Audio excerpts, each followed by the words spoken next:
Hey, what is up? It is Crypto Bobby, and today I want to talk to you about my favorite tools and resources when it comes to investing and trading cryptocurrency. And this video is for both beginners and probably intermediate to experienced people. I have 12 different resources in mind, some of which you might be using, some of which you might not be using. And I want to talk about each of these resources, why I like them, why I don't necessarily like them, and some alternatives as well. And that way, hopefully, you can find potentially something that might give you a little bit of a value add opportunity. Some of these resources are free, some of them are paid. So talking about each of them, and like I said, giving some different comparisons as far as which ones are free, which ones are paid, some alternatives if you happen to not love these ones. So I want to kick things off with CoinMarketCap. Probably one of the more common resources out there for a lot of people, but if you're very new to the space and you're not familiar with CoinMarketCap, it basically tracks every damn crypto on the planet, all 80 bajillion of them now, everything from Bitcoin and Ethereum all the way down to, if we click on view all here, this screen is going to get pretty small, going all the way down to the thousands of cryptocurrencies that are available right now that have less than $1,000 worth of volume.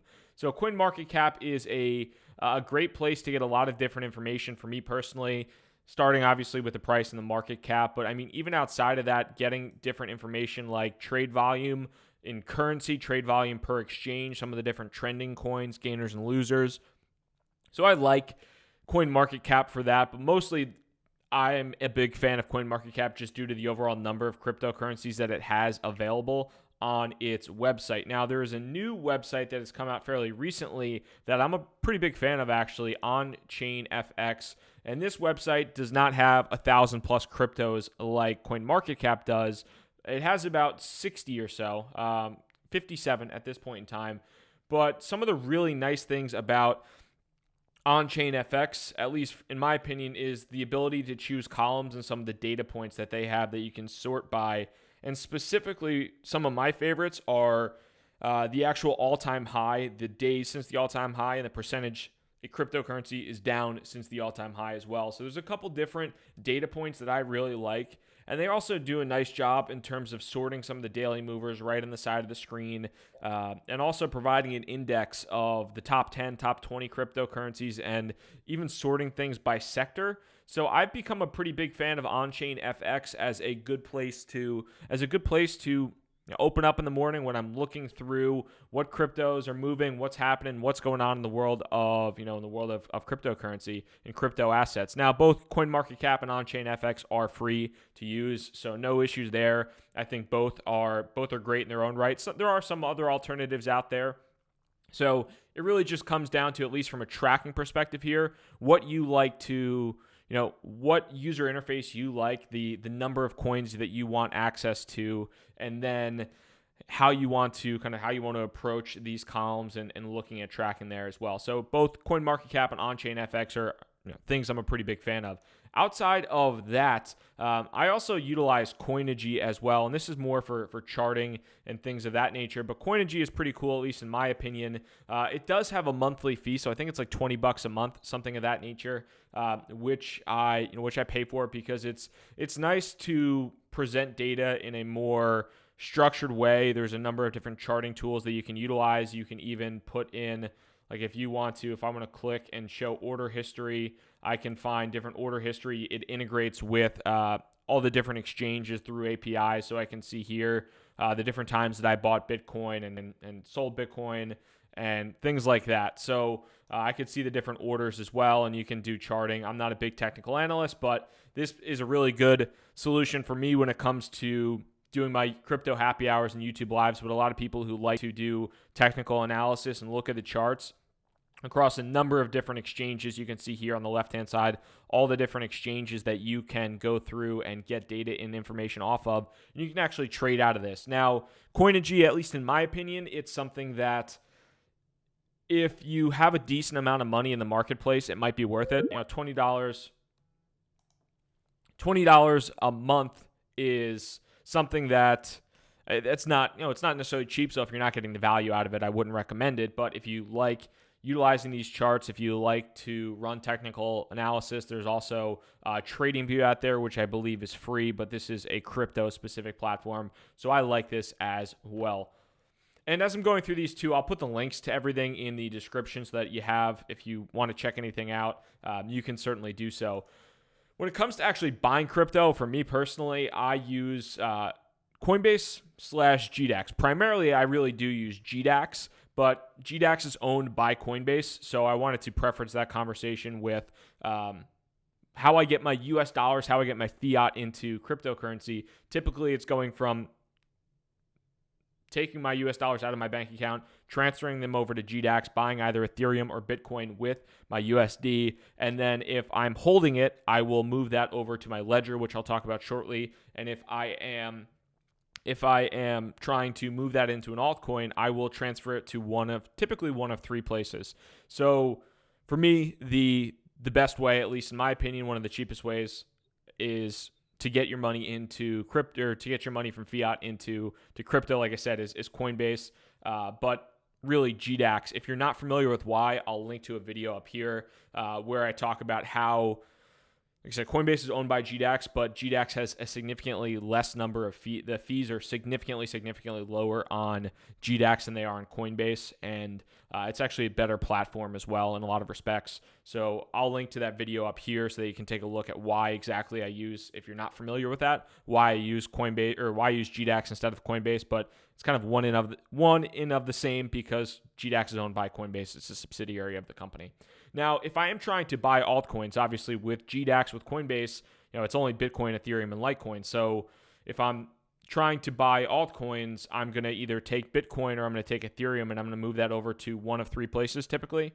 One is going to be Bittrex, 2 is Binance, 3 is EtherDelta, depending upon how crazy I want to get and how small of the cryptocurrency it is or how recent it is. So Bittrex has typically been my go-to in terms of buying altcoins. It has a great number, has a great established market, a good amount of volume, and a good platform for buying both Bitcoin, buying with Ethereum, and then buying with Tether if you want to go that route. I personally don't really do that too often, but I know some people do. But what I found, at least for the most part, with a lot of Bittrex, is Bittrex has been slower to add many of the recently ICO'd cryptocurrencies to their market. So if you want to buy a fairly recent ICO, or if you want to sell something that you would invest in during the ICO, a lot of times it's listed on 2 other places first. If it's an ERC20 token, typically the first place it's going to be listed on is EtherDelta, which is why I utilize this decentralized exchange, because it is usually the first place for any ERC20 token to be listed, which is why I use EtherDelta. Now, Binance has also been very quick to the party of adding new cryptocurrencies. There have been a lot of new crypto that have been added to Binance very quickly, which has been good to see, especially if you are, if you like trading on the platform. But I've liked Binance. I haven't had any issues with it so far. They have both a basic exchange and like a more advanced one as well. But they have trading with Bitcoin pairing, the Ethereum pairing, and then also dollar tether as well. So pretty similar functionality in terms of what you can find on Bittrex. But I found it to have some more up-to-date cryptocurrencies in some respects, which is why if it's not on Bittrex, I'm going to go over to EtherDelta or Binance. But I've had pretty good success with all three. The one thing I will say about any exchanges out there is just due to the growth of cryptocurrency, with the number of people adding, I think it's like 30,000 wallets a day to, 30,000 new users or 30,000 wallets a day to Coinbase, and you can extrapolate that throughout the rest of the industry. There are so many different issues that are rising from a customer support perspective. So while I've had good experiences with Coinbase, GDAX, Bittrex, Binance, EtherDelta, you may not have. Maybe you have other alternatives. I'm not saying these are the end-all, be-all. I've just had good experiences with them personally, and for the most part, been very satisfied. But again, you might not be very happy with what you've experienced and with how your customer support has been or whatever. So that's just something I want to note, that these are simply this is my opinion. There are a number of other exchanges out there. I know there's Gemini is a good alternative, at least in the US, to Coinbase and to GDAX. Poloniex is an alternative to Bittrex. There are a number of other decentralized exchanges that compete directly with EtherDelta. 0x, there's Kyber Network that's coming out. There's a bunch of them, AirSwap. There's a number of different decentralized exchanges that are coming on the horizon. So these are the ones that are working for me right now, but this could certainly be a fluid video, and this could definitely change. And if it does, I will let you guys know as well. But outside of that, when I buy cryptocurrency, whether it's on Coin or whether it's on GDAX, and then once I acquire that, if I am buying just Ethereum or Bitcoin, or if I'm moving that to altcoins, after I acquire that cryptocurrency, typically my first step is just moving it to a ledger. So I use the Ledger Nano S. Websites here. The other alternative, one of the other big alternatives to that is a Trezor. I'll pull that up as well. But the Ledger Nano S is what I end up using. And I just did a little bit of research on it and compared the Ledger to the Trezor, and I saw the Ledger as being a little bit less expensive and having a similar bit of functionality to it. So I went with a Ledger, although I've also heard great things about a Trezor. Supports a ton of different cryptos, Bitcoin, Bitcoin, Litecoin, Ethereum, Ripple, Neo, all the ERC20 tokens if you use a MyEther wallet account. So I dig Ledger, and for me, it's a great place to store my cryptocurrencies because it's in a lot of respects, it's more safe than having it on a desktop wallet. I think it's more safe than having it on a mobile wallet. And if you're going to have a significant amount of money in crypto, I think safety is a big thing.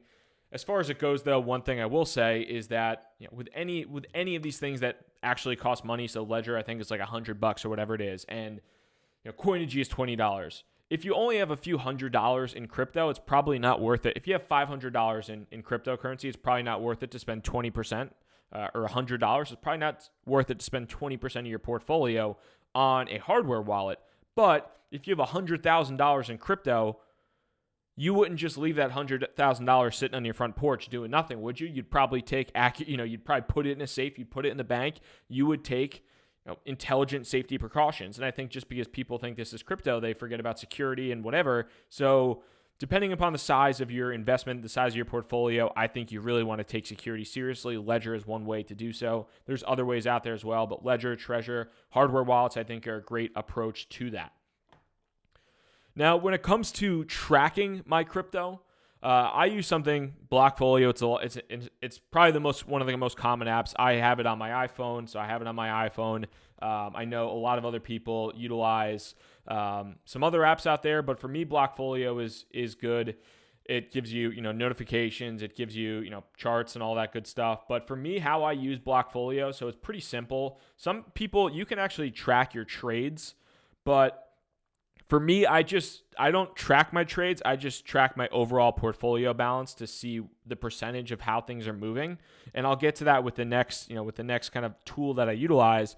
But for me, it's too much manual effort to go in and type every single trade into my iPhone that I make on Blockfolio. I use it just more as like a reference point. So if I wake up at 3 o'clock in the morning, like I do a lot of times, and want to see what's happening with Bitcoin, want to see what's happening with Ethereum, with OMG, with whatever I have, I can just pop open that and I could see overall the percentage wise and generally speaking how much money I'm making or losing, whatever it might be.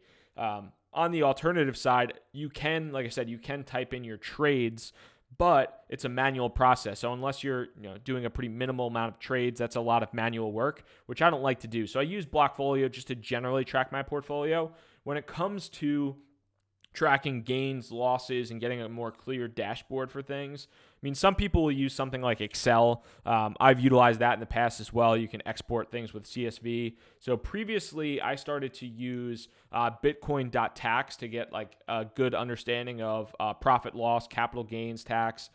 This is something, they have a free version, and then they have it's $20 for that. $20 for an unlimited number of trades and integrations. I've actually started to experiment a little bit more with coin tracking, which is kind of like Bitcoin.tax, but even a little bit more robust, where it allows you to not only, and this was something that some people in the comments actually recommended to me, so thank you for that. I think it was on Crypto Happy Hour. Some people are like, hey, Bitcoin.tax is okay, but check out coin tracking. I've checked it out so far and I've liked it. But basically what it allows you to do is run daily balances, see your balances by exchange, get an understanding of your trading fees, get realized gain, realized losses, trade analysis. And one of the nice things is there's a free version and there's also a paid version. The paid version's it's like $100 or so a month, or not a month, on a yearly basis. But the free version, it allows you to do manual imports, but I did the paid version because it allows you to do API imports. So anytime you make a trade on GDAX or on Bittrex or on Binance, it will load itself. It'll automatically through its API load itself in here and track that for you. So I like this, and then that helps me to have just an idea of what's going on in my portfolio on a more detailed basis than just with what Blockfolio does. So overall speaking, those are some of my favorite resources when it comes to cryptocurrency investing and trading. I don't do, for the most part, I'm not a super active trader, but even with a couple different moves a week, it might be, I like to have these resources in place. And again, when it comes down to some of these like free versus paid resources, a lot of it depends upon the size of your portfolio too. Like I said, if you have maybe $1,000 in your portfolio, it doesn't make sense to spend $500 on a bunch of resources when that's half your portfolio value, and you're better off keeping that in Bitcoin or another cryptocurrency. That makes no sense. But if you have a ton of money, maybe it makes sense to track things better and have better visibility into how you're performing and things like that. So that would just be my recommendations there. As far as these resources go, these are what work for me. These are what I enjoy. What I would say though, as well as we're getting down to it, like I said, coin tracking was a recommendation that you provided me, or some folks on the channel provided to me. So if you have recommendations of resources that are better than these, I would love to hear them, and I would love to experiment with them, because I am by no means under the assumption that these are the absolute best resources. Right now, these are my favorite, but if you have different resources that you like and you prefer to utilize, please let me know, and I'm happy to look into them, happy to experiment with them, and then I could always make a new video with updated resources that I like to utilize on a consistent basis. So outside of that, if you are new to the channel by any chance, my name is Crypto Bobby. I do daily videos on the subject of cryptocurrency, on daily market movements, on tools and resources I like to leverage, and I also do crypto happy hour, which is when I do YouTube lives. Typically, I'll come in, have a couple beers with you guys. I actually have leftover empty beers from last night, so that's kind of gross. I should probably clean those up. But do crypto happy hour with you. Talk to the community, have fun, enjoy, talk about what's going on in the day-to-day world. So if you are new to the channel, hit the subscribe button, the little notify bell next to it. That way, the next time I do go live, you get a little notification that I am live. You can join the party, you can comment, you can say I'm an idiot, whatever you want to do. So thank you so much for your time. I hope you found these resources helpful. And again, if you have resources that you like to utilize, I would love to hear about them. And it helps me to be more educated in the space and to also improve my own portfolio and my own resources as well. So thank you so much for your time. I really do appreciate it. Crypto Bobby signing out. Peace.